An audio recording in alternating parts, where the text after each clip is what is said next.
Hi, how are you students? This is Nagaraj HP, lecturer in accountancy, Vishwamanava PU College. I have the teaching experience of 8 years. I taught graduate students as well as PU students. I came here in the year of 2016 as a faculty in accountancy and business studies in the year of 2016, and since from 4 years I have been here going to be handling the subject of accountancy as well as business studies. I proudly welcome you for the course of commerce. Why? Okay, commerce is not just a course, it's a course for daily life. In the commerce, you are going to have the core subjects like economics, business studies, accountancy and computer science. Every 4 subjects is going to have their own weightage in respect of the course of commerce. Okay, by that course, what are the opportunities which is going to be available for you after completion of the PUC? That is, if you are going to be doing the commerce course, okay, you are going to be get the course of ICAI, nothing but Institute of Chartered Accountant of India. ICWAI, that is Institute of Caste Works Accountant of India. ICS, that is Institute of Company Secretary, and banking and insurance sectors, and tax consultant, stock market advisors, corporate companies like E&Y, nothing but Ernst and Young, JP Morgan, Hewlett Packard, HP nothing but Hewlett Packard, TCS nothing but Tata Consultancy Service, Capgemini, Reuters and Wipro. So many companies are there. If you are going to be doing the commerce field, okay, and ನೀವೇನಾದರೂ ಕಾಮರ್ಸ್ನ ನೀವು ಆಯ್ಕೆ ಮಾಡ್ಕೊಂಡಿದ್ದೆ ಆದರೆ ನೀವು ಇಷ್ಟೆಲ್ಲ ಒಂದು areas ಅಲ್ಲಿ ನೀವೇನು ಮಾಡ್ಬೋದು, ನಿಮ್ಮ ಕೆರಿಯರ್ ಅನ್ನ ನೀವೇನು ಮಾಡ್ಬೋದು, ಕಂಟಿನ್ಯೂ ಮಾಡ್ಬೋದು. ಇವಾಗ ಸೇ ಫಾರ್ ಎಕ್ಸಾಂಪಲ್, ನಾನು ಕಾಮರ್ಸ್ ಯಾಕೆ ನಿಮಗೆ ಅದನ್ನ ಗ್ರೇಟ್ ಅಂತ ಹೇಳಿದೆ, ಮತ್ತೆ ಕಾಮರ್ಸ್ ಡೈಲಿ ಲೈಫಿಗೆ ಏನಕ್ಕೆ ಬೇಕು ಅಂದ್ರೆ, say for example take the example of ICAI. ಇವಾಗ ಪ್ರೊಫೆಷನಲ್ ಕೋರ್ಸಸ್ ಅಂತ ಕರಿತೀವಿ. ನಮಗೆ ಕಾಮರ್ಸ್ ಅಲ್ಲಿ ಪ್ರೊಫೆಷನಲ್ ಕೋರ್ಸಸ್ ಅಂತ ಬಂದ್ರೆ ಈ 3 ಪ್ರೊಫೆಷನಲ್ ಕೋರ್ಸಸ್ ಬರುತ್ತೆ. ಒಂದು ICAI ಬರುತ್ತೆ, ಮತ್ತೆ ICWAI ಬರುತ್ತೆ, ಮತ್ತೆ ICS ಬರುತ್ತೆ. ಈ 3 ನಮಗೆ ಪ್ರೊಫೆಷನಲ್ ಕೋರ್ಸಸ್. ನಿಮಗೆ ಫಾರ್ ಎಕ್ಸಾಂಪಲ್ ಸೈನ್ಸ್ ಅಲ್ಲಿ ನಿಮಗೆ ಸೈನ್ಸ್ ನ ನೀವು ಆಯ್ಕೆ ಮಾಡ್ಕೊಂಡ್ರೆ ನಿಮಗೆ ಮೆಡಿಕಲ್ ಹೇಗೆ, ಇಂಜಿನಿಯರಿಂಗ್ ಹೇಗೆ ಪ್ರೊಫೆಷನಲ್ ಕೋರ್ಸಸ್ ಅಂತ ನೀವು 2 ಹೇಗೆ ಕರಿತೀರೋ, ಅದೇ ರೀತಿ ಕಾಮರ್ಸ್ ಅಲ್ಲಿ 3 ಏರಿಯಾಸ್ ಇದೆ ಪ್ರೊಫೆಷನ್ ಆಗಿ. ಒಂದು ಚಾರ್ಟೆಡ್ ಅಕೌಂಟೆಂಟ್ ಆಗಿರ್ಬೋದು, ಒಂದು ಕಾಸ್ಟ್ ವರ್ಕ್ಸ್ ಅಕೌಂಟೆಂಟ್ ಆದ್ರೂ ಆಗಿರ್ಬೋದು, ಅಥವಾ ಕಂಪನಿ ಸೆಕ್ರೆಟರಿ ಆದ್ರೂ ಆಗಿರ್ಬೋದು. ಸಿ, ಒಂದು ಲಾಜಿಕ್ ಇಲ್ಲಿ ನೀವು ಅಬ್ಸರ್ವ್ ಮಾಡ್ಬೇಕಾಗಿರೋದೇನು ಅಂದ್ರೆ, if you are going to be an engineer or if you are going to be become a doctor, okay, and you are going to be earning a certain income, you need to come under the case of the chartered accountant. ನೀವು doctor ಆಗಿ ನೀವು ಆದಾಯ ಗಳಿಸ್ತಾ ಇದ್ದೀರಾ ಅಥವಾ chartered engineer ಆಗಿ ಆದಾಯ ಗಳಿಸ್ತಾ ಇದ್ದೀರಾ ಅಂದ್ರೆ ನೀವು ನಿಮ್ಮ ಒಂದು ಆದಾಯ ಗಳಿಸ್ತಿರ್ತಕ್ಕಂಥದನ್ನ ನೀವು ಇನ್ಕಮ್ ಟ್ಯಾಕ್ಸ್ ರಿಟರ್ನ್ಸ್ ಅನ್ನ ನೀವು ಯಾರ ಹತ್ರ ಮಾಡಿಸ್ಕೋಬೇಕು? ಚಾರ್ಟೆಡ್ ಅಕೌಂಟೆಂಟ್ ಹತ್ರನೇ ಬರಬೇಕು. ಅಂದ್ರೆ ಅವ್ರು ಹೇಳ್ತಾರೆ, ನಾನು ಡಾಕ್ಟರ್ ಆದೆ, ನಾನು ಇಂಜಿನಿಯರ್ ಆದೆ, ನನಗೆ ಲಕ್ಷಗಟ್ಟಲೆ ನನಗೆ ಸ್ಯಾಲ್ರಿ ಬರ್ತಾ ಇದೆ, ನಾನು ಕೋಟಿಗಟ್ಟಲೆ ನಾನು ಅರ್ನಿಂಗ್ಸ್ ನಡೆಸ್ತಾ ಇದ್ದೀನಿ. ಆಯ್ತಪ್ಪ, ನೀನು ಲಕ್ಷಗಟ್ಟಲೆ ಅರ್ನಿಂಗ್ಸ್ ನಡೆಸ್ತಾ ಇದೆಯಾ, ಬಟ್ ನೀನು ಆದಾಯ ನೀನು ಏನು ಗಳಿಸ್ತಾ ಇದೆಯಲ್ಲ ಅದಕ್ಕೆ ನೀನು ಸೈನ್ ಮಾಡಿಸ್ಕೋಬೇಕು. ಯಾರ ಹತ್ರ ಸೈನ್ ಮಾಡಿಸ್ಕೋಬೇಕು? ಚಾರ್ಟೆಡ್ ಅಕೌಂಟೆಂಟ್ ಹತ್ರನೇ ನೀನು ಬರ್ಬೇಕು. ಸೊ ನೀವು ಯಾರೇ ನಿಮ್ಮ ಸೈನ್ಸ್ ಫ್ರೆಂಡ್ಸ್ ಇರಲಿ, ಆ ಸೈನ್ಸ್ ಫ್ರೆಂಡ್ಸ್ ಅವರು ಅರ್ನ್ ಮಾಡ್ತಾ ಇದ್ದಾರೆ ಅಂದ್ರೆ ಆ ಅರ್ನಿಂಗ್ಸ್ ಅವ್ರು ಮಾಡೋದ್ರ ಜೊತೆಗೇನೆ ಅವರು ಟ್ಯಾಕ್ಸ್ ನ ಪೇ ಮಾಡ್ಬೇಕು. ಆ ಟ್ಯಾಕ್ಸ್ ಪೇ ಮಾಡ್ತಾ ಇದ್ದಾರೆ ಅಂದ್ರೆ ಅವ್ರು ಟ್ಯಾಕ್ಸ್ ಕನ್ಸಲ್ಟೆಂಟ್ಸ್ ಹತ್ರ ಬರಬೇಕು. ಆ ಟ್ಯಾಕ್ಸ್ ಕನ್ಸಲ್ಟೆಂಟ್ಸ್ ಹತ್ರ ಬಂದಾದ್ಮೇಲೆ ಯಾರ ಹತ್ರ ಬರಬೇಕು? ಚಾರ್ಟೆಡ್ ಅಕೌಂಟೆಂಟ್ ಹತ್ರ ಬರಬೇಕು. ಸೊ ಅವರು ನಿಮ್ಮ ಹತ್ರ ಬಂದಾದ್ಮೇಲೆ ನೀವು ಸೈನ್ ಮಾಡಿದ್ರೆ ಅವ್ರು ಯಾವುದೇ ಕಾರಣಕ್ಕೂ ಅವರ ಒಂದು ಆದಾಯನ ಡಿಕ್ಲೇರ್ ಮಾಡ್ಕೊಡ್ಲಿಕ್ಕೆ, ಇನ್ಕಮ್ ಅನ್ನ ಡಿಕ್ಲೇರ್ ಮಾಡ್ಕೊಡ್ಲಿಕ್ಕೆ ಆಗಲ್ಲ. ಸೊ ಅದಕ್ಕೋಸ್ಕರನೇ ನಾನು ಹೇಳಿದ್ದು, commerce it's just not a course, it is a daily life course. ಅಂದ್ರೆ ನಿಮ್ಮದು ಒಂದು ಡೈಲಿ ಲೈಫ್ ಕೋರ್ಸ್ ಇದ್ದಂಗೆ. ಓಕೆ, ಅಂದ್ರೆ ಯಾರೇ ಪರ್ಟಿಕ್ಯುಲರ್ ಪರ್ಸನ್ಸ್ ಆಗಿರೋನು ಕಾಮರ್ಸ್ ರಿಲೇಟೆಡ್ ಕೋರ್ಸಸ್ ಇಂದ ಬಂದಿರತಕ್ಕಂಥ ವ್ಯಕ್ತಿಗಳನ್ನ ಅವ್ರು ಒಂದಲ್ಲ ಒಂದು ದಿನ, ಪ್ರತಿಯೊಂದು ದಿವಸನೂ ಅವ್ರು ಏನ್ ಮಾಡ್ಬೇಕಾಗುತ್ತೆ, ಭೇಟಿ ಆಗ್ಲೇಬೇಕಾಗುತ್ತೆ. So this is the certain courses and job which is going to be available in the case of the commerce. And let us take the example of the banking and insurance. Banking and insurance companies ಅಲ್ಲಿ ನೀವು work ಮಾಡ್ಬೋದು. ಸೆ for example ನೀವು PUC ಆದ್ಮೇಲೆ ನೀವು BCom ಮಾಡ್ತೀರಾ, BCom ಆದ್ಮೇಲೆ ನೀವೇನ್ ಮಾಡ್ಬೋದು, ಬ್ಯಾಂಕಿಂಗ್ ಕಂಪನೀಸ್ ಅಲ್ಲಿ ನೀವೇನಾದ್ರೂ ವರ್ಕ್ ಮಾಡಬೇಕು ಅಂದ್ರೆ IBPS ಅಂತ ಇದೆ. IBPS is a body which is going to be make recruitment of banking professionals. Okay, ಪ್ರತಿ ವರ್ಷನೂ ಏನ್ ಮಾಡ್ತಾರೆ, ಈ IBPS ಇನ್ಸ್ಟಿಟ್ಯೂಟ್ ಅವರು ಯಾವುದೇ ಒಂದು ಬ್ಯಾಂಕಿಗೆ ಒಂದು ಎಂಪ್ಲಾಯೀಸ್ ಅನ್ನ ಸೆಲೆಕ್ಟ್ ಮಾಡ್ಲಿಕ್ಕೋಸ್ಕರ ಅವ್ರು ಏನ್ ಮಾಡ್ತಾರೆ, ಕಾಂಪಿಟೇಟಿವ್ ಎಕ್ಸಾಮ್ಸ್ ಅನ್ನ ಮಾಡ್ತಾರೆ. ಆ ಕಾಂಪಿಟೇಟಿವ್ ಎಕ್ಸಾಮ್ಸ್ ನ ಬೇಸಿಸ್ ಅಲ್ಲಿ ಎಲ್ಲ ಒಂದು ಪರ್ಸನ್ಸ್ ಅನ್ನ ಟೆಸ್ಟ್ ಮಾಡಿ ಆ ಟೆಸ್ಟ್ ಅಲ್ಲಿ ಸೆಲೆಕ್ಟೆಡ್ ಕ್ಯಾಂಡಿಡೇಟ್ಸ್ ಅನ್ನ ಮಾತ್ರ ಬ್ಯಾಂಕಿಂಗ್ ಇನ್ಸ್ಟಿಟ್ಯೂಷನ್ಸ್ ಗೆ ಅವ್ರು ಏನ್ ಮಾಡ್ತಾರೆ, ರಿಕ್ರೂಟ್ ಮಾಡ್ತಾರೆ. ಅದೇ ರೀತಿ ಇನ್ಶೂರೆನ್ಸ್ ಕಂಪನೀಸ್ ಅಲ್ಲಿ ಈ ತರ ನೀವು ಬ್ಯಾಂಕಿಂಗ್ ಇನ್ಶೂರೆನ್ಸ್ ಕಂಪನೀಸ್ ಅಲ್ಲಿ ನೀವೇನಾದ್ರೂ ಕೆಲಸ ತಗೋಬೇಕು ಅಂದ್ರೆ you have to get the knowledge related accounts and you are going to be become a commerce personnel. Okay, and tax consultants. ನಾನು ಆಗ್ಲೇ ಹೇಳಿದೆ, ನಿಮ್ಮ ಯಾರೋ ಫ್ರೆಂಡ್ಸ್ ಸೈನ್ಸ್ ಫ್ರೆಂಡ್ಸ್ ಯಾರಾದ್ರು ನಿಮಗೆ ಏನಾದ್ರು ನನಗೆ ಇನ್ಕಮ್ ಡಿಕ್ಲೇರ್ ಮಾಡ್ಕೋಬೇಕು, ಟ್ಯಾಕ್ಸ್ ಡಿಕ್ಲೇರ್ ಮಾಡ್ಕೋಬೇಕು ಅಂದ್ರೆ ಯಾರ ಹತ್ರ ಬರಬೇಕಾಗುತ್ತೆ, ಟ್ಯಾಕ್ಸ್ ಕನ್ಸಲ್ಟೆಂಟ್ಸ್ ಹತ್ರ ಬರಬೇಕಾಗುತ್ತೆ. Next stock market advisers. ನೀವೇನಾದ್ರು ಇನ್ವೆಸ್ಟ್ ಮಾಡ್ತಾ ಇದ್ದೀರಾ ಸ್ಟಾಕ್ ಮಾರ್ಕೆಟ್ ಅಲ್ಲಿ, ಶೇರ್ಸ್ ಅಲ್ಲಿ ಇನ್ವೆಸ್ಟ್ ಮಾಡ್ಬೋದು, ಡಿಬೆಂಚರ್ಸ್ ಅಲ್ಲಿ ಇನ್ವೆಸ್ಟ್ ಮಾಡ್ಬೋದು. ಆ ಶೇರ್ಸ್ ಮತ್ತೆ ಡಿಬೆಂಚರ್ಸ್ ಅಲ್ಲಿ ಇನ್ವೆಸ್ಟ್ ಮಾಡ್ತಾ ಇದ್ದೀರಾ ಅಂದ್ರೆ ನೀವು ಸ್ಟಾಕ್ ಮಾರ್ಕೆಟ್ ಅಡ್ವೈಸರ್ಸ್ ಆಗಿ ನೀವು ಕೂಡ ನಿಮ್ಮ ಕೆರಿಯರ್ ನ ಏನ್ ಮಾಡ್ಬೋದು, ಸ್ಟಾರ್ಟ್ ಮಾಡ್ಬೋದು. ನೀವೇನಾದ್ರು ಗ್ರಾಜುಯೇಷನ್ ಅಲ್ಲಿ ನೀವು BCom ಮಾಡಿಸ್ಕೊಂಡು MBA ಏನಾದ್ರು ಮಾಡಿದ್ರೆ MBA ದಲ್ಲಿ ಒಂದು ಸ್ಟಾಕ್ ಮಾರ್ಕೆಟ್ ಅಡ್ವೈಸರ್ ಅಂತ ಒಂದು ಸ್ಪೆಷಲೈಸ್ ಕೋರ್ಸ್ ಇದೆ. ಆ ಕೋರ್ಸ್ ಅನ್ನ ನೀವೇನಾದ್ರು ಆಯ್ಕೆ ಮಾಡ್ಕೊಂಡ್ರೆ ನೀವು you are going to be become a stock market adviser. Finance ಅಂತ ಒಂದು ಕೋರ್ಸ್ ಇದೆ, ಅದನ್ನು ಕೂಡ ಆಯ್ಕೆ ಮಾಡ್ಕೋಬೇಕು. ಕಾರ್ಪೊರೇಟ್ ಕಂಪನೀಸ್ ಅಂದ್ರೆ ಅರ್ನೆಸ್ಟ್ ಅಂಡ್ ಯಂಗ್, ಇದನ್ನ E&Y ಅಂತ ಕರೀತಾರೆ. JP Morgan ಆಗಿರ್ಬೋದು. These are the corporate companies. They are going to be hiring BCom graduates as well as MCom graduates or MBA graduates.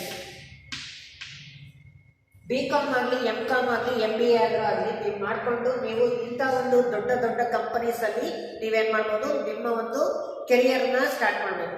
If you are going to be start your career in these companies after completion of these courses you are going to have a minimum 20,000 per month salary. Okay, ಒಂದು ತಿಂಗಳಿಗೆ ನಿಮಗೆ ಎಷ್ಟಿರುತ್ತೆ, 20,000 ಅಷ್ಟು salary ಇರುತ್ತೆ. Okay, ಅಷ್ಟು ನೀವು earnings ಅನ್ನ ನೀವೇನ್ ಮಾಡ್ಬೋದು, ಇಂಥ ಒಂದು ಕಂಪನೀಸ್ ಅಲ್ಲಿ ಮಿನಿಮಮ್ ಬೇಸಿಕ್.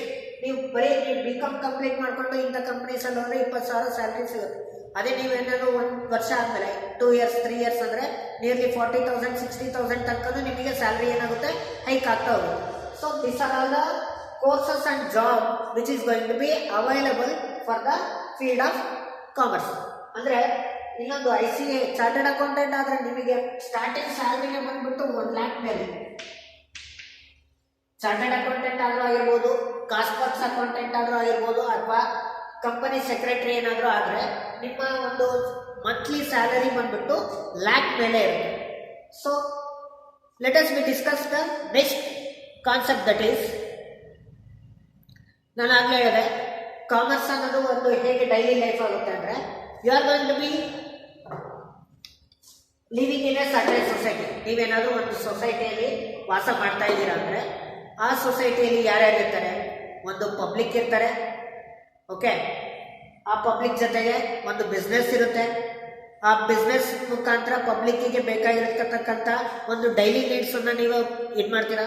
ಸೊ ಸೊಸೈಟಿಯಲ್ಲಿ ಯಾರಿರ್ತಾರೆ, ಪಬ್ಲಿಕ್. ಓಕೆ, ದೆನ್ ಆಫ್ಟರ್ವರ್ಡ್ಸ್ ಪಬ್ಲಿಕ್ಕಿಗೆ ಏನ್ ಪರ್ಚೇಸ್ ಮಾಡ್ತಾರೆ, ಇವಾಗ ಪ್ರತಿದಿನ ಅವ್ರು ಏನ್ ಮಾಡ್ತಾರೆ, ಅವ್ರಿಗೆ ವೆಜಿಟೇಬಲ್ಸ್ ಬೇಕಾಗುತ್ತೆ.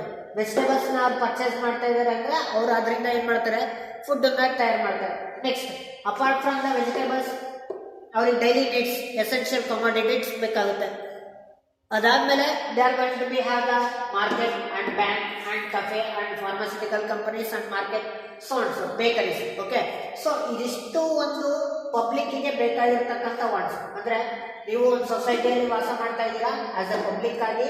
ನಿಮ್ಮ ಒಂದು ಡೇ ಹೇಗೆ ಸ್ಟಾರ್ಟ್ ಆಗುತ್ತೆ, ಡೈಲಿ ಮಾರ್ನಿಂಗ್ ನೀವು ಹೇಗೆ ಡೇನ ಸ್ಟಾರ್ಟ್ ಮಾಡ್ತೀರಾ, by using the tooth paste and soap and vegetables and groceries, and these are all the things we are going to be purchase in so and so market. Okay, ಅಂದ್ರೆ ಒಂದು ಮಾರ್ಕೆಟ್ಗೆ ಹೋಗಿ purchase ಮಾಡ್ತೀರಾ ಅಥವಾ ಒಂದು ಬೇಕರಿಗೆ ಹೋಗಿ purchase ಮಾಡ್ತೀರಾ. Okay, so ಇದನ್ನೆಲ್ಲ ನೀವು ಪರ್ಚೇಸ್ ಮಾಡಬೇಕು ಅಂದ್ರೆ ಏನ್ ಬೇಕಪ್ಪ, ನಿಮಗೆ ಪರ್ಚೇಸ್ ಮಾಡಬೇಕು ಅಂದ್ರೆ ಏನ್ ಬೇಕಾಗುತ್ತೆ, ನಿಮಗೆ ದುಡ್ಡು ಬೇಕಾಗುತ್ತೆ. ಓಕೆ, ನಿಮಗೆ ಈ ದುಡ್ಡು ಎಲ್ಲಿ ಸಿಗುತ್ತೆ, ಬ್ಯಾಂಕಲ್ಲಿ ಸಿಗುತ್ತೆ. ಓಕೆ, ಬ್ಯಾಂಕಲ್ಲಿ ನಿಮಗೆ ದುಡ್ಡು ಇರಬೇಕು ಅಂದರೆ ನೀವೇನು ಮಾಡಬೇಕು, you are going to be get the job in certain places. ಅಂದರೆ ನಿಮಗೆ ಇಷ್ಟು ಪ್ರಾಡಕ್ಟ್ಸನ್ನು ಪರ್ಚೇಸ್ ಮಾಡಬೇಕು ಅಂದರೆ ದುಡ್ಡು ಬೇಕು. ಆ ದುಡ್ಡು ನಿಮಗೆ ಹೇಗೆ ಸಿಗುತ್ತೆ? ಒಂದು ಬ್ಯಾಂಕಲ್ಲಿ ಸಿಗುತ್ತೆ. ಬ್ಯಾಂಕಲ್ಲಿ ನೀವು ಸೇವಿಂಗ್ಸ್ ಮಾಡಿದರೆ ಮಾತ್ರ ಸಿಗುತ್ತೆ, ಇಲ್ಲ ಲೋನ್ ಮುಖಾಂತರನಾದ್ರೂ ಸಿಗ್ಬೋದು. ಓಕೆ, ನೀವೇನಾದರೂ ಬ್ಯಾಂಕಲ್ಲಿ ಸಾಲ ಮಾಡಿದ್ರು ನಿಮಗೆ ದುಡ್ಡು ಸಿಗುತ್ತೆ, ಅಥವಾ ನಿಮ್ಮ ಒಂದು ಅಕೌಂಟಲ್ಲಿ ಸೇವಿಂಗ್ಸ್ ಏನಾದರೂ ಮಾಡಿದ್ರು ನಿಮಗೆ ದುಡ್ಡು ಸಿಗುತ್ತೆ. ಓಕೆ, ಸೊ ಈ ಥರ ನಿಮಗೆ ಒಂದು ಮನಿ ಸಿಗುತ್ತೆ. ಓಕೆ, ಈ ಮನಿ ನಿಮಗೆ ಇದ್ರೆ ನೀವು ಪ್ರಾಡಕ್ಟ್ಸ್ ಅನ್ನ ಪರ್ಚೇಸ್ ಮಾಡ್ಬೋದು. ಒಂದು ಗ್ರಾಸರೀಸ್ ಆದ್ರೂ ಪರ್ಚೇಸ್ ಮಾಡ್ಬೋದು, ಅಥವಾ ವೆಜಿಟೇಬಲ್ಸ್ ಆದ್ರೂ ಪರ್ಚೇಸ್ ಮಾಡ್ಬೋದು. ಓಕೆ, ನಿಮಗೆ ಇವಾಗ ದುಡ್ಡು ಬೇಕು ಅಂದ್ರೆ ನೀವೇನ್ ಮಾಡ್ಬೇಕಾಗುತ್ತೆ? You are going to be working in some areas. Okay, ನೀವು ಯಾವ್ದಾದ್ರು ಒಂದು ಏರಿಯಾಸ್ ಅಲ್ಲಿ ವರ್ಕ್ ಮಾಡ್ಬೇಕು. ಯಾವ ಏರಿಯಾಸ್ ಅಲ್ಲಿ ವರ್ಕ್ ಮಾಡಬೇಕು ಅಂತ ನಾನು ಆಗ್ಲೇ ಹೇಳಿದೆ. ನೀವು ಕಾಮರ್ಸ್ ಅನ್ನ ಎಲೆಕ್ಟ್ ಮಾಡ್ಕೊಂಡ್ರೆ ನೀವು ಯಾವ್ದಾದ್ರು ಕಂಪ್ನಿಯಲ್ಲಿ ವರ್ಕ್ ಮಾಡ್ಬೋದು, ಏನೇನಾದ್ರು ದುಡಿಬೋದು. ಕಂಪನಿ ಸೆಕ್ರೆಟರಿ ಆಗಲಿ, ಕಾರ್ಪೊರೇಟ್ ಚಾರ್ಟರ್ಡ್ ಅಕೌಂಟೆಂಟ್ ಆಗಲಿ, ಅದಕ್ಕೆ ನೀವೇನಾದ್ರು ಆಯ್ಕೆ ಮಾಡ್ಕೊಂಡ್ರೆ ನೀವು ಅಲ್ಲಿ ನಿಮ್ಮ ಕೆರಿಯರ್ ಇದು ಮಾಡಿದ್ರೆ ನಿಮಗೆ ಮಿನಿಮಮ್ ಸ್ಯಾಲ್ರಿ ಎಷ್ಟು? Per year 1 lakh. Okay, per month ಎಷ್ಟು? 1 lakh. ನಿಮಗೆ ಕಂಪನೀಸಲ್ಲಿ ನೀನೇನಾದ್ರು ವರ್ಕ್ ಮಾಡ್ತೀನಿ ಅಂದರೆ ಮಿನಿಮಮ್ ಸ್ಯಾಲ್ರಿ ಎಷ್ಟು? 20,000. ಓಕೆ, ಈ ಥರ ನಿಮಗೆ ಅರ್ನಿಂಗ್ಸ್ ಸಿಗ್ತಾ ಹೋಗುತ್ತೆ.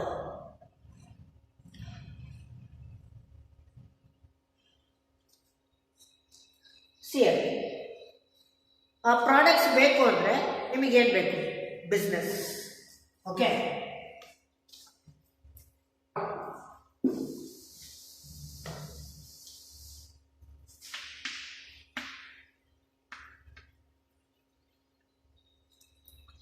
If you want these daily usable products, ನಿಮಗೇನಾದ್ರು ಆ ಡೈಲಿ ಎಸೆನ್ಷಿಯಲ್ ಪ್ರಾಡಕ್ಟ್ಸ್ ಅನ್ನ ನಿಮಗೆ ಬೇಕು ಅಂದರೆ you need to start what? Business. If you are going to be start the oil business or oil industries, you need to have what? Capital. By using the capital, you are going to be start the business. How this capital is going to be get by the any person? This capital is going to be get by the any persons from the financial institutions.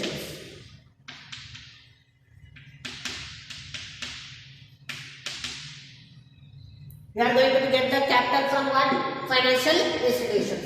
By getting the loan, or you are going to get the capital by issuing the securities to the public. Okay, ನೋಡಿ ನಿಮಗೆ ಒಂದು ಮೈಂಡಲ್ಲಿ ಬಂತು, ಬಿಸ್ನೆಸ್ನ start ಮಾಡಬೇಕು ಅಂದರೆ ಎಲ್ಲಿ ನೀವು start ಮಾಡ್ತೀರಾ? ಸೊಸೈಟಿಯಲ್ಲಿ. ಸೊಸೈಟಿಯಲ್ಲಿ ಯಾರು ಇರ್ತಾರೆ? ಪಬ್ಲಿಕ್ ಇರ್ತಾರೆ. ಸೊಸೈಟಿಯಲ್ಲಿ ನೀವೇನು ಸ್ಟಾರ್ಟ್ ಮಾಡಬೇಕು? ಬಿಸ್ನೆಸ್. ಆ ಪಬ್ಲಿಕ್ಕಿಗೆ ಏನಿರುತ್ತೆ? Wants and needs. Wants and needs ಅಂತ ಬಂದಾಗ it's purely related to which subject? Economics. ಅಂದರೆ ಯಾವುದೇ ಒಂದು ಮನುಷ್ಯ ಅವನಿಗೆ ಒಂದು ಬೇಡಿಕೆ ಅಂತ ಇರುತ್ತೆ, ಅವನಿಗೆ ಒಂದು ನೀಡ್ಸ್ ಇರುತ್ತೆ. ಆ ವಾಂಟ್ಸ್ ಅಂಡ್ ನೀಡ್ಸ್ ಅನ್ನ ಅವ್ನು ಸ್ಯಾಟಿಸ್ಫೈ ಮಾಡ್ಕೋಬೇಕು ಅಂದರೆ ಈ must have to utilise the products. Okay, ಈ ಪ್ರಾಡಕ್ಟ್ಸ್ ಬೇಕು ಅಂದರೆ ನಮಗೆ ಏನು ಸ್ಟಾರ್ಟ್ ಮಾಡಬೇಕು? If you need to have the products, you need to have the business. Okay, ಈ ಪ್ರಾಡಕ್ಟ್ಸ್ನ ನೀವು ಯುಟಿಲೈಸ್ ಇದು ಮಾಡಬೇಕು ಅಂದರೆ ನಿಮಗೆ ಏನು ಬೇಕು? ಸೊಸೈಟಿ. ಪ್ರಾಡಕ್ಟ್ಸ್ನ ನೀವು ಮ್ಯಾನುಫ್ಯಾಕ್ಚರ್ ಮಾಡಬೇಕು ಅಂದರೆ ನಿಮಗೆ ಏನು ಬೇಕು? ರಾ ಮೆಟೀರಿಯಲ್ಸ್ ಬೇಕು. ಆ ರಾ ಮೆಟೀರಿಯಲ್ಸ್ ನಿಮಗೆ ಎಲ್ಲಿ ಸಿಗುತ್ತೆ? ಸೊಸೈಟಿಯಲ್ಲಿ. So public ಇರೋದಲ್ಲಿ ಸೊಸೈಟಿಯಲ್ಲಿ. ಸೊಸೈಟಿಯಲ್ಲಿ ನಿಮಗೆ ಏನು ಸಿಗುತ್ತೆ? ರಾ ಮೆಟೀರಿಯಲ್ಸ್ ಸಿಗುತ್ತೆ. ಆ ರಾ ಮೆಟೀರಿಯಲ್ಸ್ನ ಯೂಸ್ ಮಾಡಿಕೊಂಡು ನೀವೇನು ಮಾಡ್ತೀರಾ? ಪ್ರಾಡಕ್ಟ್ಸ್ ಮಾಡ್ತೀರಾ. ಆ ಪ್ರಾಡಕ್ಟ್ಸ್ನ ನೀವು ಯಾರಿಗೆ ಕೊಡ್ತೀರಾ? ಪಬ್ಲಿಕ್ಕಿಗೆ. ಪಬ್ಲಿಕ್ ಆ ಪ್ರಾಡಕ್ಟ್ಸ್ನ ಪರ್ಚೇಸ್ ಮಾಡಿ ಅವರ ವಾಂಟ್ಸ್ ಅಂಡ್ ನೀಡ್ಸ್ ಅನ್ನು ಏನು ಮಾಡ್ತಾರೆ? ಸ್ಯಾಟಿಸ್ಫೈ ಮಾಡ್ಕೊತಾರೆ. ಅವ್ರು ಪಬ್ಲಿಕ್ ಅವರು ಪ್ರಾಡಕ್ಟ್ಸನ್ನು ಪರ್ಚೇಸ್ ಮಾಡಬೇಕು ಅಂದರೆ ಅವ್ರಿಗೆ ಏನು ಬೇಕು? ದುಡ್ಡು ಬೇಕು. ಆ ದುಡ್ಡು ಎಲ್ಲಿ ಸಿಗುತ್ತೆ? ಅವರು ಜಾಬ್ ಮಾಡೋದ್ರ ಮುಖಾಂತರ ಸಿಗುತ್ತೆ. ಆ ಜಾಬ್ ಮಾಡೋದು ಎಲ್ಲಿ ಮಾಡ್ತಾರೆ? ಇಂಥ ಒಂದು ಕಂಪನೀಸಲ್ಲಿ ಜಾಬ್ ಮಾಡ್ತಾರೆ. ಆ ಥರ ಕಂಪನಿ ಸ್ಟಾರ್ಟ್ ಮಾಡಬೇಕು ಅಂದರೆ ನಿಮಗೆ ಏನು ಬೇಕು? ಕ್ಯಾಪಿಟಲ್. ಓಕೆ, ಸೊ ಕ್ಯಾಪಿಟಲ್ ಮುಖಾಂತರ ಬಿಸ್ನೆಸ್ ಸ್ಟಾರ್ಟ್ ಮಾಡ್ತೀರಾ. ಬಿಸ್ನೆಸ್ ಸ್ಟಾರ್ಟ್ ಮಾಡಿದ್ಮೇಲೆ ಪ್ರಾಡಕ್ಟ್ಸ್ ಪ್ರೊಡ್ಯೂಸ್ ಮಾಡ್ತೀರಾ. ಆ ಪ್ರಾಡಕ್ಟ್ಸನ್ನು ತಿರ್ಗಾ ಯಾರಿಗೆ ಕೊಡ್ತೀರಾ? ಪಬ್ಲಿಕ್. ಇಲ್ಲಿ ನೋಡಿ, ಕಂಪನಿಯಲ್ಲಿ ವರ್ಕ್ ಮಾಡೋದು ಪಬ್ಲಿಕ್. ಆ ಕಂಪನಿಯಲ್ಲಿ ವರ್ಕ್ ಮಾಡಿದ ಮೇಲೆ ಪ್ರಾಡಕ್ಟ್ಸ್ನ ಪ್ರೊಡ್ಯೂಸ್ ಮಾಡಿ ಅದನ್ನ ಪರ್ಚೇಸ್ ಮಾಡೋದು ಯಾರು? ಅದೇ ಪಬ್ಲಿಕ್. ಸೊ ಆ ಪ್ರಾಡಕ್ಟ್ಸನ್ನು ಅವ್ರು ಪರ್ಚೇಸ್ ಮಾಡ್ತಾ ಇದ್ದಾರೆ ಅಂದರೆ they need to have the money. Okay, ಆ ಮನಿ ಎಲ್ಲಿ ಸಿಗುತ್ತೆ? Financial institutions. Okay, by the help of the financial institutions, they are going to be have the money. By utilizing the money, they are going to be purchasing the products. By purchasing the products, they are going to be satisfy their needs. Okay, wants and needs ಅಂತ ಬಂದ್ರೆ ಅಲ್ಲಿ ನಿಮಗೆ ಏನ್ ಬಂತು? Economics ಬಂತು. Okay, so products ನ produce ಮಾಡಬೇಕು ಅಂದ್ರೆ ಏನ್ ಬಂತು? ಬಿಸ್ನೆಸ್ ಬಂತು. Business nothing but business studies. Okay, business ನ ಹೇಗೆ ನಡೆಸಬೇಕು, ಆ ಬಿಸ್ನೆಸ್ ನ ಹೇಗೆ ಸೆಟಪ್ ಮಾಡಬೇಕು, ಬಿಸ್ನೆಸ್ ನ ಹೇಗೆ ಅಡ್ಮಿನಿಸ್ಟ್ರೇಷನ್ ಮಾಡಬೇಕು ಅನ್ನೋದ್ರಲ್ಲೇ ನಿಮಗೆ ಬಿಸ್ನೆಸ್ ಸ್ಟಡೀಸ್ ಸಬ್ಜೆಕ್ಟ್ ಅಲ್ಲಿ ಗೊತ್ತಾಗುತ್ತೆ. ಸೊ ನೀವು ಬಿಸ್ನೆಸ್ ಮಾಡ್ತಾ ಇದ್ದೀರಾ ಸರ್, ಆ ಬಿಸ್ನೆಸ್ ನ ನೀವು ಮಾಡಬೇಕು ಅಂದ್ರೆ ಕ್ಯಾಪಿಟಲ್ ಬೇಕು. ಕ್ಯಾಪಿಟಲ್ ನ ನಿಮಗೆ ಹೆಂಗ್ ಬರುತ್ತೆ? ಫೈನಾನ್ಷಿಯಲ್ ಇನ್ಸ್ಟಿಟ್ಯೂಷನ್ಸ್ ಇಂದ. ಸೊ ಆ ಮನಿ ಮ್ಯಾಟರ್ ಅಂತ ಬಂದಾಗ ನಿಮಗೆ ಬರ್ತಕ್ಕಂಥ subject accountancy. If you are going to be dealing in a monetary matter, then you are going to be get the accountancy. ದುಡ್ಡಿಲ್ದರೆ ನೀವು ಯಾವುದೇ ಬಿಸ್ನೆಸ್ ನ ಮಾಡ್ಲಿಕ್ಕೆ ಸಾಧ್ಯ ಇಲ್ಲ. ಯಾವಾಗ ನಿಮಗೆ ಮನಿ ಮ್ಯಾಟರ್ ಬರುತ್ತೋ ಅವಾಗ ಕ್ಯಾಲ್ಕುಲೇಷನ್ ಪಾರ್ಟ್ ಬರುತ್ತೆ. ಯಾವಾಗ ಕ್ಯಾಲ್ಕುಲೇಷನ್ ಪಾರ್ಟ್ ಬರುತ್ತೋ ಅಲ್ಲಿ ನಿಮಗೆ ಅಕೌಂಟೆನ್ಸಿ ಬರುತ್ತೆ. ಸೊ ಆ ಬಿಸ್ನೆಸ್ ನ ನೀವು ಮಾಡ್ತಾ ಇದ್ದೀರಾ, ಆ ಬಿಸ್ನೆಸ್ ನ ಮಾಡಿದ ಮೇಲೆ ನಿಮಗೆ ಆ ಬಿಸ್ನೆಸ್ ಅಲ್ಲಿ ನಿಮಗೆ ಒಂದು ಪ್ರಾಫಿಟ್ ಆದ್ರೂ ಆಗ್ಬೋದು ಅಥವಾ ಲಾಸ್ ಆದ್ರೂ ಆಗ್ಬೋದು. ಅಂದ್ರೆ ನೀವು ಹಾಕಿರ್ತಕ್ಕಂಥ ಬಂಡವಾಳ ನಿಮಗೆ ಲಾಭದೂ ಬರ್ಬೋದು ಅಥವಾ ನಷ್ಟ ಕೂಡ ಆಗ್ಬೋದು. How we are going to be know whether your business is in profit or loss? Okay, that is you are going to be get the things by the help of the accountants. ಅಂದ್ರೆ ನೀವು ಹಾಕಿರ್ತಕ್ಕಂಥ ಬಂಡವಾಳ ಒಂದು 10 ಲಕ್ಷ ರೂಪಾಯಿ ಆಗಿರುತ್ತೆ. 10 ಲಕ್ಷ ರೂಪಾಯಿ ಹಾಕಿ ನೀವೇನ್ ಮಾಡ್ತೀರಾ? Business ನ ಸ್ಟಾರ್ಟ್ ಮಾಡಿರ್ತೀರಾ. 1 ಇಯರ್ ಆಗುತ್ತೆ. 1 ಇಯರ್ ಆದ್ಮೇಲೆ ನಿಮ್ ಬಿಸ್ನೆಸ್ ಪ್ರಾಫಿಟ್ ಆದ್ರೂ ಆಗಿರ್ಬೋದು ಅಥವಾ ಲಾಸ್ ಆದ್ರೂ ಆಗಿರ್ಬೋದು. ಎರಡೂ ಪೊಸಿಷನ್ ಇರುತ್ತೆ. ನಮಗೆ ಪ್ರಾಫಿಟೇ ಬರುತ್ತೆ ನನ್ನ ಬಿಸ್ನೆಸ್ ಇಂದ ಅಂತ ನಾವು ಎಕ್ಸ್ಪೆಕ್ಟ್ ಮಾಡ್ಲಿಕ್ಕೆ ಆಗಲ್ಲ. ಒಂದು ಲಾಸ್ ಆದ್ರೂ ಆಗಿರ್ಬೋದು ಅಥವಾ ಪ್ರಾಫಿಟ್ ಆದ್ರೂ ಆಗಿರ್ಬೋದು. ಎರಡೂ ಚಾನ್ಸಸ್ ಇರುತ್ತೆ. ನೀವು ಪ್ರಾಫಿಟ್ ಅಂತಾನೆ ಹೇಗೆ ಕಂಡುಹಿಡಿಬೇಕು, ಲಾಸ್ ಅಂತಾನೆ ಹೇಗೆ ಕಂಡುಹಿಡಿಬೇಕು? ಪ್ರಾಫಿಟ್ ಅಂತ ನಿಮಗೆ ಹೇಗೆ ಗೊತ್ತಾಗುತ್ತೆ ಅಂದ್ರೆ by the help of accountants. Okay, when you get the subject as a accountancy, okay, you are going to be have the father of accountancy, that is Luca Pacioli. Basically this person is a Italian mathematician. He is going to be wrote the so many books in respect of mathematics, but in that there is one subject, that is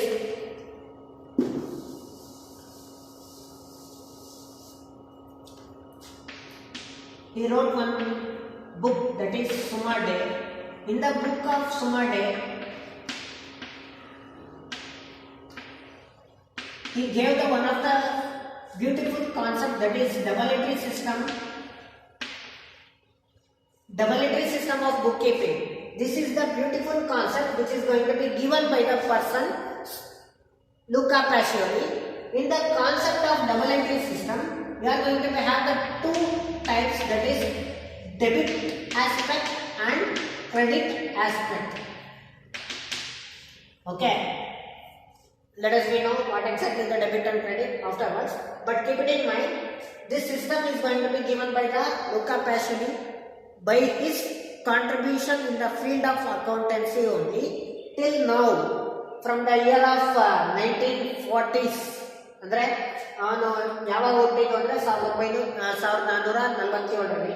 ಅವನು ಯಾವಾಗ died ಆಗಿದ್ದು ಅಂದ್ರೆ 1517ರಲ್ಲಿ. Okay, he is going to be born in the Italy in the year of 1447 and he died in the year of 1517 in the Italy. Okay, by his contribution in the respective of accountancy till now itself, we are going to be follow his principles in respective of double entry system of bookkeeping. In the double entry system, he gave the debit aspect and the credit aspect. By that aspects only we are going to be recording the every books of accounts in respect of the business. By that only we are going to be know how the business is going to be have the profit and loss. ಅಂದ್ರೆ ಇವರು ಕೊಟ್ಟಿರ್ತಕ್ಕಂಥ ಈ ಒಂದು system basis ಅಲ್ಲೇ ನಾವು ನಮ್ಮ business ನ ಒಂದು ಪ್ರಾಫಿಟಬಿಲಿಟಿ ಆಗಿರ್ಬೋದು ಅಥವಾ ಲಾಸ್ ಆದ್ರೂ ಆಗಿರ್ಬೋದು, ಅದನ್ನ ಎಷ್ಟಾಗಿದೆ ಪ್ರಾಫಿಟ್, ಎಷ್ಟು ಲಾಸ್ ಆಗಿದೆ, ಲಾಸ್ ಎಷ್ಟಾಗಿದೆ ಅಂದ್ರೆ ನೆಕ್ಸ್ಟ್ ಇಯರ್ ನಾವು ಅದನ್ನ ಹೇಗೆ ಓವರ್ಕಮ್ ಮಾಡ್ಕೋಬೇಕು, ಆ ಥರ ಒಂದು ಎಲ್ಲಾ ಡಿಸಿಷನ್ಸ್ ಅನ್ನ ನಾವು ತಗೊಳ್ಲಿಕ್ಕೆ ಒಂದು ಹೆಲ್ಪ್ ಆಗಿತ್ತು. ಯಾವ್ದು ಬೇಸಿಸ್ ಅಲ್ಲಿ ಅಂದ್ರೆ ಇವರು ಕೊಟ್ಟಿರ್ತಕ್ಕಂಥ ಒಂದು double entry system of book keeping. So ಈ ಡಬಲ್ ಎಂಟ್ರಿ ಸಿಸ್ಟಮ್ ಅನ್ನ ಯಾವ ಒಂದು ಬುಕ್ ಅಲ್ಲಿ ಇತ್ತು? ಸುಮಾ ಡೇ. ಈ ಸುಮಾ ಡೇ ಬುಕ್ ಅನ್ನ ಬರ್ದಿದ್ದು ಯಾರು? Luca Pacioli. Okay, let us know the history of accounts. In the history of accounts, the accounts is going to be evolved in the year of 4000 BC. BC nothing but before Christ. In the Egypt and Babylonia, where the persons in the Egypt and Babylonia are going to be record the payment and wages and taxes using the clay tablets. Clay tablets ಅಂತ ಇತ್ತು. Clay tablets ಈ ತರ ಇರ್ತಿತ್ತು. ಈ clay tablets ನ use ಮಾಡ್ಕೊಂಡ್ಬಿಟ್ಟು ಅವ್ರು ಏನ್ ಮಾಡ್ತಾ ಇದ್ರು, ವೇಜಸ್ ಮತ್ತೆ ಟ್ಯಾಕ್ಸಸ್ ಅನ್ನ ಪೇಮೆಂಟ್ ಮಾಡಿರೋ ಡೀಟೇಲ್ಸ್ ಅನ್ನ ರೆಕಾರ್ಡ್ ಮಾಡ್ತಾ ಇದ್ರು. ಸೊ ಈ ಒಂದು 4000 BC ಇಂದ ಫಸ್ಟ್ ನಮಗೆ ಅಕೌಂಟ್ಸ್ ಅನ್ನೋದು ನಮಗೆ ಸ್ಟಾರ್ಟ್ ಆಗಿದೆ. ಓಕೆ, ಅಂದ್ರೆ ಟ್ಯಾಕ್ಸಸ್ ತೆರಿಗೆನ ರಾಜರುಗಳಿಗೆ ಕಟ್ಟಬೇಕಾಯಿತು. ಆ ರಾಜರುಗಳಿಗೆ ಎಷ್ಟು ತೆರಿಗೆ ಕಟ್ಟಿದ್ವಿ, ಮತ್ತೆ ನಮಗೆ ಅಲ್ಲಿ ವರ್ಕ್ ಮಾಡಿರ್ತಕ್ಕಂಥ ಎಲ್ಲ ಪರ್ಸನ್ಸ್ಗೆ ಕೂಲಿ ಎಷ್ಟು ಕೊಟ್ವಿ, ವೇಜಸ್ ಎಷ್ಟು ಕೊಟ್ವಿ, ಈ ವೇಜಸ್ ಎಷ್ಟು ಕೊಟ್ಟಿದೀವಿ ಮತ್ತೆ ಟ್ಯಾಕ್ಸಸ್ ಎಷ್ಟು ಕೊಟ್ಟಿದೀವಿ ಅಂತ ನಾವು ರೆಕಾರ್ಡ್ ಮಾಡ್ಲಿಕ್ಕೋಸ್ಕರ ನಾವೇನ್ ಯೂಸ್ ಮಾಡ್ತಾ ಇದ್ವಿ, ಕ್ಲೇ ಪಾಟ್ಸ್ ನ ಯೂಸ್ ಮಾಡ್ತಾ ಇದ್ವಿ. ಕ್ಲೇ ಟ್ಯಾಬ್ಲೆಟ್ಸ್ ಅಥವಾ ಕ್ಲೇ ಪಾಟ್ಸ್ ಅಂತ ಕರೀತಾರೆ. ನೆಕ್ಸ್ಟ್, ಗ್ರೀಸ್ ಅನ್ನೋ ದೇಶದಲ್ಲಿ ಹೇಗೆ ಯೂಸ್ ಮಾಡ್ತಾ ಇದ್ರು? Greece use the accounts for apportioning. Apportioning ಅಂದ್ರೆ ಡಿವೈಡಿಂಗ್ ಅಂತ. Okay, dividing the revenue received from the revenue treasuries. Okay, revenue received from the treasuries ಅಂದ್ರೆ ಟ್ರೆಜರೀಸ್ ಅಂತ ಇತ್ತು. ಆ ಟ್ರೆಜರೀಸ್ ಅಲ್ಲಿ ಎಷ್ಟು ರೆವೆನ್ಯೂ ಬಂದಿದೆ, ರೆವೆನ್ಯೂ ಅಂದ್ರೆ ಆದಾಯ ಎಷ್ಟು ಬಂದಿದೆ, total receipts and payments and the balance of government financial transaction. ಅಂದ್ರೆ ಟ್ರೆಜರಿಯಿಂದ ನಮಗೆ ಈ ಖಜಾನೆಯಿಂದ ಎಷ್ಟು ನಮಗೆ ದುಡ್ಡು ಬಂದಿದೆ, ನಾವು ಎಷ್ಟು ಗೌರ್ಮೆಂಟಿಗೆ ಟ್ಯಾಕ್ಸಸ್ ಅನ್ನ ನಾವು ಪೇ ಮಾಡಬೇಕು ಆದಾಯಕ್ಕೆ ಅಂತ ಎಲ್ಲ ಒಂದು ಡೀಟೇಲ್ಸ್ ಅನ್ನ ರೆಕಾರ್ಡ್ ಮಾಡ್ಲಿಕ್ಕೋಸ್ಕರ ನಾವೇನು ಯೂಸ್ ಮಾಡ್ತಾ ಇದ್ವಿ, ಅಕೌಂಟ್ಸ್.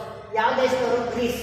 ಓಕೆ, ರೋಮ್ ದೇಶದಲ್ಲಿ ಹೇಗೆ ಯೂಸ್ ಮಾಡ್ತಿದ್ರು ಅಂದ್ರೆ, Rome use the memorandum of day book. Memorandum of day book. Day book nothing but it is a book which is going to be used by the Rome people for recording their transaction which is going to be happen in the day to day activities. ಪ್ರತಿದಿನ ಆಗಿರ್ತಕ್ಕಂಥ ಎಲ್ಲಾ ಚಟುವಟಿಕೆಗಳನ್ನ record ಮಾಡ್ಲಿಕ್ಕೋಸ್ಕರ Rome ಅವರು ಅವ್ರೇನ್ ಮಾಡ್ತಿದ್ರು, use ಮಾಡ್ತಾ ಇದ್ರು. ಏನ್ ಯೂಸ್ ಮಾಡ್ತಾ ಇದ್ರು? ಡೇ ಬುಕ್ ಅನ್ನು. Okay, where receipts and payments were recorded, posted into the ledgers on the monthly basis. ಇಲ್ಲಿ ನೋಡಿ, ಪ್ರತಿದಿನ ಯಾರು ರೆಕಾರ್ಡ್ ಮಾಡ್ತಿದ್ರು? ಡೇ ಬುಕ್ ಅಲ್ಲಿ. ಏನ್ ರೆಕಾರ್ಡ್ ಮಾಡ್ತಾ ಇದ್ರು? Receipts and payments. ಅದರ ಬೇಸಿಸ್ ಅಲ್ಲಿ ಆ ಒಂದು receipts and payments day book ಅಲ್ಲಿ ಆಗಿರ್ತಕ್ಕಂಥದನ್ನ ಎಲ್ಲಿಗೆ ಟ್ರಾನ್ಸ್ಫರ್ ಮಾಡ್ತಾ ಇದ್ರು? ಪೋಸ್ಟೆಡ್ ಅಂದ್ರೆ ಟ್ರಾನ್ಸ್ಫರ್. ಎಲ್ಲಿ ಟ್ರಾನ್ಸ್ಫರ್ ಮಾಡ್ತಾ ಇದ್ರು? ಲೆಡ್ಜರ್ಸ್. ಲೆಡ್ಜರ್ ಯಾವಾಗ ಏನ್ ಮಾಡ್ತಾ ಇದ್ರು? ಮಂತ್ಲಿ ಅಂದ್ರೆ ಪ್ರತಿದಿನ ಆಗಿರ್ತಕ್ಕಂಥದನ್ನ ಡೇ ಬುಕ್ಕಿಂಗ್ ಬರೀತಾ ಇದ್ರು. ಡೇ ಬುಕ್ ಇಂದ ಎಲ್ಲಿಗೆ ಪೋಸ್ಟ್ ಮಾಡಿದ್ರು? ಲೆಡ್ಜರ್. ಯಾವಾಗ? ಮಂತ್ಲಿ ಬೇಸಿಸ್, ತಿಂಗಳಿಗೆ ಒಂದ್ಸರಿ. ಓಕೆ, ಇದು ರೋಮ್ ಅವರು ಅಕೌಂಟ್ಸ್ ನ ಯೂಸ್ ಮಾಡ್ತಕ್ಕಂಥ ಒಂದು way. Next, in India on 23rd century ago, Kautilya, a minister of Chandragupta. ನಿಮಗೆ ಚಂದ್ರಗುಪ್ತ ರಾಜ ಅಂತ ಗೊತ್ತಿರುತ್ತೆ. Chandragupta Maurya is a person who is going to be have the minister like Kautilya. Kautilya ಒಂದು ಬುಕ್ ಬರೆದಿದ್ದಾರೆ. ಆ ಬುಕ್ ನಾವು ಅರ್ಥಶಾಸ್ತ್ರ ಅಂತ ಹೇಳ್ತೀವಿ.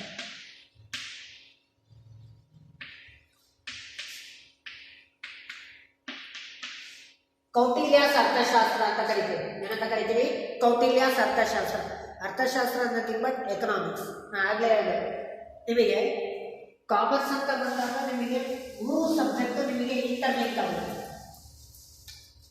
ಒಂದು economics, business and accounts. Business ಇದ್ರೆ ಎಕನಾಮಿಕ್ಸ್, ಬಿಸ್ನೆಸ್ ಇದ್ರೆ accounts.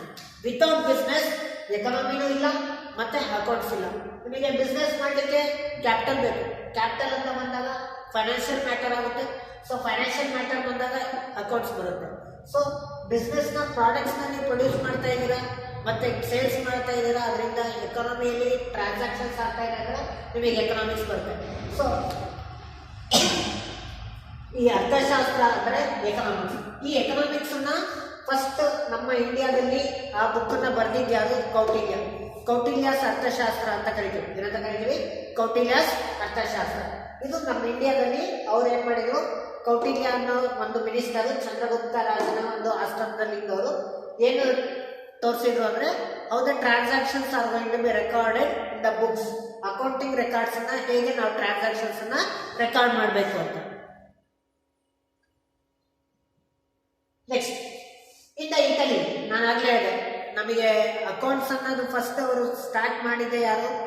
Luca Pacioli. Okay, Italy transition friar ಅಂದ್ರೆ ಮರ್ಚೆಂಟ್ ಅಂತ. Okay, who wrote the book summa de arithmetica geometrica proportion of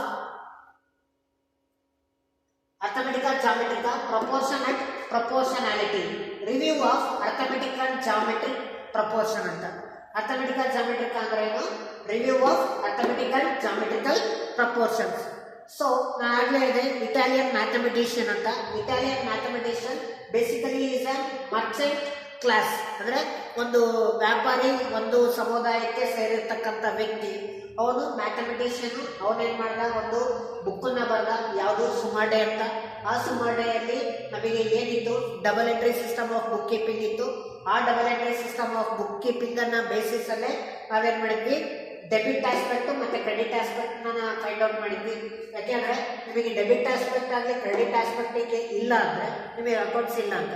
ಒಂದು ಡೆಬಿಟ್ ಅಂಡ್ ಕ್ರೆಡಿಟ್ ನಮಗೆ ಇಂಪಾರ್ಟೆಂಟ್ ಅಂತ ಅನಿಸುತ್ತೆ. ಓಕೆ, ಸೊ ಈ debit aspect credit aspect basis ಅಲ್ಲಿ ನಾವು ಅಕೌಂಟಿಂಗ್ ಟ್ರಾನ್ಸಾಕ್ಷನ್ಸ್ ಅನ್ನ ನಾವೇನ್ ಮಾಡ್ತೀವಿ, ರೆಕಾರ್ಡ್ ಮಾಡ್ತಾ ಹೋಗ್ತೇವೆ. ಸೊ ಡೆಬಿಟ್ ಅಂದ್ರೆ ಏನು?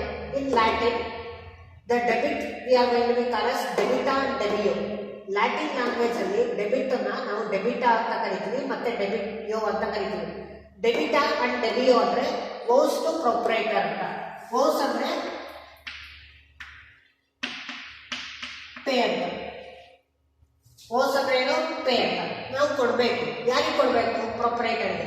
ಅಂದ್ರೆ ಬಿಸ್ನೆಸ್ ಪ್ರೊಪ್ರೈಟರಿ ಕೊಡ್ಬೇಕಾ ಸರ್? Yes, definitely. ಯಾಕೆಂದ್ರೆ ಬಿಸ್ನೆಸ್ ನ ಸ್ಟಾರ್ಟ್ ಮಾಡ್ತಕ್ಕಂಥವ್ರು ಯಾರು? ಪ್ರೊಪ್ರೈಟರ್. ಬಿಸ್ನೆಸ್ ನ ಸ್ಟಾರ್ಟ್ ಮಾಡೋದು ಯಾರು? ಪ್ರೊಪ್ರೈಟರ್. ಪ್ರೊಪ್ರೈಟರ್ ಏನ್ ಕೊಡ್ತಾರೆ ಬಿಸ್ನೆಸ್ ಗೆ? ಕ್ಯಾಪಿಟಲ್ ಕೊಡ್ತಾರೆ.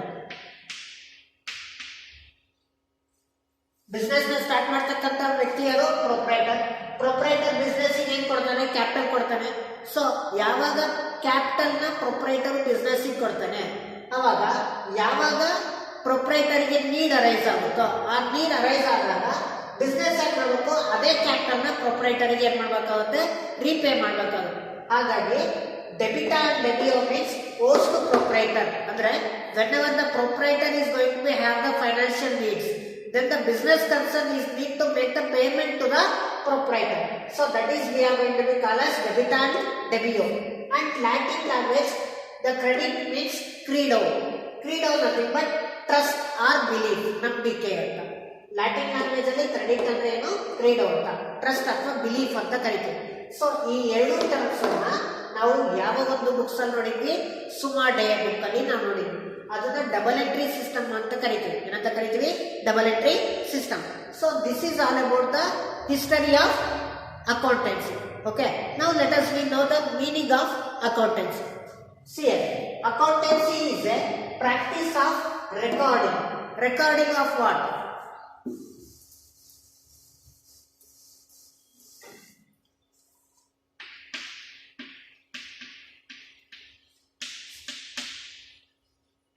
Recording of what? Transactions. ನೀವು ರೆಕಾರ್ಡ್ ಮಾಡಬೇಕು ಅಂದ್ರೆ ಏನ್ ರೆಕಾರ್ಡ್ ಮಾಡ್ತೀರಾ? ಟ್ರಾನ್ಸಾಕ್ಷನ್ಸ್ ಅನ್ನ ರೆಕಾರ್ಡ್ ಮಾಡ್ತೀರಾ. ಯಾವ ತರ ಟ್ರಾನ್ಸಾಕ್ಷನ್ಸ್ ಅನ್ನ ರೆಕಾರ್ಡ್ ಮಾಡ್ತೀರಾ? ನೋಡಿ, ನೀವು ಬಿಸ್ನೆಸ್ ಮಾಡ್ತಾ ಇದ್ದೀರಾ ಅಂದ್ರೆ there must be have the transactions. Transactions here nothing but purchase and sales. Transaction nothing but what? Purchase and sales. ಒಂದು ಗೂಡ್ಸ್ ನ ಪರ್ಚೇಸ್ ಮಾಡ್ತೀರಾ ಅಥವಾ ಗೂಡ್ಸ್ ನ ಸೇಲ್ಸ್ ಮಾಡ್ತೀರಾ. ಗೂಡ್ಸ್ ನ ಪರ್ಚೇಸ್ ಮಾಡಬೇಕು ಅಂದ್ರೆ ನೀವು ಪೇಮೆಂಟ್ ಮಾಡ್ತೀರಾ. ಗೂಡ್ಸ್ ನ ಸೇಲ್ಸ್ ಮಾಡಬೇಕು ಅಂದ್ರೆ ನೀವು ರಿಸಿಪ್ಟ್ ಮಾಡ್ತೀರಾ. ಅಂದ್ರೆ ವಸ್ತುಗಳನ್ನ ಮಾರಾಟ ಮಾಡಿದಾಗ ನಿಮಗೆ ದುಡ್ಡು ಬರುತ್ತೆ. ಓಕೆ, ಅವಾಗ ರಿಸಿಪ್ಟ್ ಮಾಡ್ತೀರಾ, ದುಡ್ಡನ್ನ ಇಸ್ಕೊಂತೀರಾ. ಅದೇ ನೀವು ವಸ್ತುಗಳನ್ನ ಕೊಂಡ್ಕೊಂಡಾಗ ನೀವು ಪೇಮೆಂಟ್ ಮಾಡ್ತೀರಾ, ಅಂದ್ರೆ ಹಣನ ಕೊಡ್ತೀರಾ. Okay, so in the series of transactions you are going to be recording these transactions in the books of accounts. Keep it in mind, you are not going to be record all the transactions into the books of accounts. ನೀವು ಎಲ್ಲಾ transactions ಅನ್ನು ನೀವು books of accounts ಅಲ್ಲಿ record ಮಾಡಲ್ಲ. ಹಾಗಾದ್ರೆ ಎಂತ transactions ಅನ್ನ record ಮಾಡ್ತೀರಾ? Only the monetary transactions. Monetary transactions ಅನ್ನ ಮಾತ್ರ ನೀವೇನ್ ಮಾಡ್ತೀರಾ? ಬುಕ್ಸ್ ಆಫ್ ಅಕೌಂಟ್ಸ್ ಅಲ್ಲಿ ರೆಕಾರ್ಡ್ ಮಾಡ್ತೀರಾ. ನಾನ್ ಮಾನಿಟರಿ ಟ್ರಾನ್ಸಾಕ್ಷನ್ಸ್ ಅನ್ನ ಯಾವುದೇ ಕಾರಣಕ್ಕೂ ನೀವು ಬುಕ್ಸ್ ಆಫ್ ಅಕೌಂಟ್ಸ್ ಅಲ್ಲಿ ರೆಕಾರ್ಡ್ ಮಾಡಲ್ಲ. Next, classify. Classify those transactions ಅಂದ್ರೆ ನೀವು ಟ್ರಾನ್ಸಾಕ್ಷನ್ಸ್ ಅನ್ನ ನೀವು ಬುಕ್ಸ್ ಆಫ್ ಅಕೌಂಟ್ಸ್ ಅಲ್ಲಿ ರೆಕಾರ್ಡ್ ಮಾಡಬೇಕು ಅಂದ್ರೆ you must make a classification whether it is a monetary transaction or non monetary transaction. If it is a monetary transactions, you are going to be recording in the books of accounts. If it is a non-monetary transactions, you are not going to be record those transactions into the books of accounts. Sir, monetary transaction ಅಂದ್ರೆ ಏನು, ನಾನ್ monetary transactions ಅಂದ್ರೆ ಏನು ಅಂತ ನಿಮಗೆ doubt ಬಂದಿರುತ್ತೆ. Monetary transactions ಅಂದ್ರೆ ಇವಾಗ simple example, ಮೊನ್ನೆ ಒಂದು ಎಕ್ಸಾಂಪಲ್ ಹೇಳ್ತೀನಿ ನೋಡಿ. ಇಲ್ಲಿ ನೋಡಿ, ಯಾವ transactions monetary value measuring value ಇರುತ್ತೆ, ಆ ಮೆಜರಿಂಗ್ ವ್ಯಾಲ್ಯೂ ಇರ್ತಕ್ಕಂಥ ಒಂದು ಟ್ರಾನ್ಸಾಕ್ಷನ್ಸ್ ಅನ್ನ ನಾವೇನಂತ ಕರಿತೀವಿ, ಮಾನಿಟರಿ ಟ್ರಾನ್ಸಾಕ್ಷನ್ಸ್ ಅಂತ ಕರಿತೀವಿ. ಯಾವ ಟ್ರಾನ್ಸಾಕ್ಷನ್ಸ್ ಗೆ ಮೆಜರಿಂಗ್ ವ್ಯಾಲ್ಯೂಸ್ ಇರಲ್ಲ ಅದನ್ನ ನಾವು ನಾನ್ ಮಾನಿಟರಿ ಟ್ರಾನ್ಸಾಕ್ಷನ್ಸ್ ಅಂತ ಕರಿತೀವಿ. ಓಕೆ, ಸೊ ಫಾರ್ ಎಕ್ಸಾಂಪಲ್, ನೀವು ಮನೆಯಲ್ಲಿ ಡೈಲಿ ಅಮ್ಮ ಮಾಡಿರ್ತಕ್ಕಂಥ ಊಟ ತಿಂಡಿನ ನೀವು ಮಾಡ್ತೀರಾ. ಓಕೆ, ಅಲ್ಲಿ ಇವಾಗ ಫಾರ್ ಎಕ್ಸಾಂಪಲ್ ಅಮ್ಮ ಪಲಾವ್ ಮಾಡ್ಕೊಡ್ತಾರೆ, ಪಲಾವ್ ತಿಂತೀರಾ. ನೆಕ್ಸ್ಟ್ ಅಕಸ್ಮಾತ್ ಅಮ್ಮ ಮಾಡಿಲ್ಲ ಅಂದ್ರೆ ಹೋಟೆಲ್ಗೆ ಹೋಗ್ತೀರಾ, ಹೋಟೆಲಲ್ಲಿ ಪಲಾವ್ ತಗೋತೀರಾ, ಪಲಾವ್ನ ತಗೊಂಡಾದ್ಮೇಲೆ ಬಿಲ್ನ ಪೇ ಮಾಡ್ತೀರಾ. ಹೋಟೆಲಲ್ಲೂ ಕೊಡ್ತಕ್ಕಂಥದ್ದು ಅದೇ ಪಲಾವ್, ಮನೆಯಲ್ಲಿ ತಿಂತಕ್ಕಂಥದ್ದು ಅದೇ ಪಲಾವ್. ಹೋಟೆಲಲ್ಲಿ ನೀವು ಅಕಸ್ಮಾತ್ ಪಲಾವ್ ತಿಂದರೆ ಅಲ್ಲಿ ಒಂದು ಪ್ಲೇಟಿಗೆ 20 ರೂಪಾಯಿ 30 ರೂಪಾಯಿ ದುಡ್ಡು ಕೊಡ್ತೀರಾ. ಬಟ್ ಅದೇ ಮನೆಯಲ್ಲಿ ನೀವೇನಾದರೂ ಪಲಾವ್ನ ತಿಂದರೆ ನೀವು ಅಲ್ಲಿ ಅಮೌಂಟನ್ನು ಕೊಡ್ತೀರಾ? ನೆವರ್. ಸೊ ಎಲ್ಲಿ ನಿಮಗೆ ಫೈನಾನ್ಷಿಯಲ್ ಟ್ರಾನ್ಸಾಕ್ಷನ್ಸ್ ಬರುತ್ತೆ, ಎಲ್ಲಿ ಫೈನಾನ್ಷಿಯಲ್ ಟ್ರಾನ್ಸಾಕ್ಷನ್ಸ್ ಬರಲ್ಲ. ಎರಡು ಕೂಡ ಇವೆಂಟೇ. ಓಕೆ, ಅಂದರೆ ಅಲ್ಲೂ ಒಂದು ಸಂದರ್ಭ, ಇಲ್ಲೂ ಒಂದು ಸಂದರ್ಭ. ಅಂದರೆ ಮನೆಯಲ್ಲೂ ಊಟ ಮಾಡೋದು, ತಿಂಡಿ ತಿನ್ನೋದು ಅದು ಒಂದು ಸಂದರ್ಭ, ಹೋಟೆಲಲ್ಲಿ ತಿಂಡಿ ತಿನ್ನೋದು ಅಥವಾ ಊಟ ಮಾಡೋದು ಅದು ಒಂದು ಸಂದರ್ಭ. ಬಟ್ ಆ ಇವೆಂಟಲ್ಲಿ ಒಂದು ಮೆಜರಿಂಗ್ ವ್ಯಾಲ್ಯೂ ಇತ್ತು, ಬಟ್ ಈ ಇವೆಂಟಲ್ಲಿ ಒಂದು ಮೆಜರಿಂಗ್ ವ್ಯಾಲ್ಯೂ ಇಲ್ಲ. ಅಂದರೆ ಮನೆಯಲ್ಲಿ ನೀವು ದುಡ್ಡು ಕೊಡಲ್ಲ, ಆದರೆ ಅಮ್ಮ ನಿಮಗೆ ಏನಾದರೂ ದುಡ್ಡು ಇಸ್ಕೊಂತಾರ? ಇಲ್ಲ. ಆದರೆ ಒಂದು ಪ್ಲೇಟಿಗೆ 20 ರೂಪಾಯಿ ಕೊಡು ಅಂತ ಏನಾದರೂ ಕೇಳ್ತಾರೆ, ಅಲ್ಲಿ ಮೆಜರಿಂಗ್ ವ್ಯಾಲ್ಯೂಸ್ ಇರಲ್ಲ, ಅದು ನಾನ್ ಮಾನಿಟರಿ. ಅದೇ ನೀವು ಹೋಟೆಲಿಗೆ ಹೋದರೆ ಅಲ್ಲಿ ಒಂದು ಪ್ಲೇಟಿಗೆ 20 ರೂಪಾಯಿ ಅಂತ ಅವ್ರು ಹೇಳ್ತಾರೆ, ಅದು measuring values. For every transactions if there is any measuring value then we are going to be consider as a transactions and those transactions are going to be classified and recorded into the books of accounts, and these transactions are after recorded and reporting the business transactions of a business. अब ಎಲ್ಲ ಒಂದು business transactions ಅನ್ನು ನಾವು ಏನು ಮಾಡ್ತೀವಿ, report ಮಾಡ್ತೀವಿ. Report ಮಾಡಿಬಿಟ್ಟು ಅದನ್ನ ಆ ಒಂದು ಫೀಡ್ಬ್ಯಾಕ್ ಅನ್ನ ನಾವು ಮ್ಯಾನೇಜ್ಮೆಂಟ್ಗೆ ಕೊಡ್ತೇವೆ. ಮ್ಯಾನೇಜ್ಮೆಂಟ್ ಏನು ಮಾಡುತ್ತೆ, ಆ ಒಂದು ಎಲ್ಲ ಒಂದು ರಿಪೋರ್ಟನ್ನು ಕಲೆಕ್ಟ್ ಮಾಡಿ ಅದನ್ನು ನಮ್ಮ ಬಿಸ್ನೆಸ್ನ ಒಂದು ಫೈನಾನ್ಷಿಯಲ್ ಸ್ಟೇಟಸ್ ಏನು ಅಂತ ಅವ್ರು ಏನು ಮಾಡ್ತಾರೆ, ರಿಸಲ್ಟ್ಸ್ ಅಂಡ್ ಸ್ಟೇಟಸನ್ನು ನೋಡ್ತಾರೆ. ಯಾರು ರಿಸಲ್ಟ್ಸ್ ಅಂಡ್ ಸ್ಟೇಟಸ್ ನೋಡೋದು? ಮ್ಯಾನೇಜ್ಮೆಂಟ್. ನಾನು ಆಗಲೇ ಹೇಳಿದೆ, ಬೇಸಿಕಲಿ ಅಕೌಂಟ್ಸ್ ಏನಕ್ಕೆ ಬೇಕು ಅಂದರೆ ನಿಮಗೆ ಒಂದು ಬಿಸ್ನೆಸ್ನ ಒಂದು ಪ್ರಾಫಿಟಬಿಲಿಟಿ ಪೊಸಿಷನ್ನು ಲಾಸ್ನ ಪೊಸಿಷನ್ ಹೇಗೆ ಬೇಕಾಗುತ್ತೆ ಕಂಡುಹಿಡಿಬೇಕು ಅಂದರೆ ಬೇಸ್ಡ್ ಆನ್ ದ ಅಕೌಂಟ್ಸ್ ಅಂತ ಹೇಳಿ. ಸೊ ಆ ಪ್ರಾಫಿಟ್ ಆ್ಯಂಡ್ ಲಾಸನ್ನು ನಾವು ಫೈಂಡ್ ಔಟ್ ಮಾಡಬೇಕು, ಆ ರಿಸಲ್ಟ್ಸ್ನ ಫೈಂಡ್ ಔಟ್ ಮಾಡಬೇಕು ಅಂದರೆ ನಾವು ಎಲ್ಲ ಟ್ರಾನ್ಸಾಕ್ಷನ್ಸನ್ನು ನಾವೇನು ಮಾಡಬೇಕು, ಬಿಸ್ನೆಸ್ಸಿಂದು ಒಂದು ರೆಕಾರ್ಡ್ ಮಾಡಿರ್ತೀವಿ.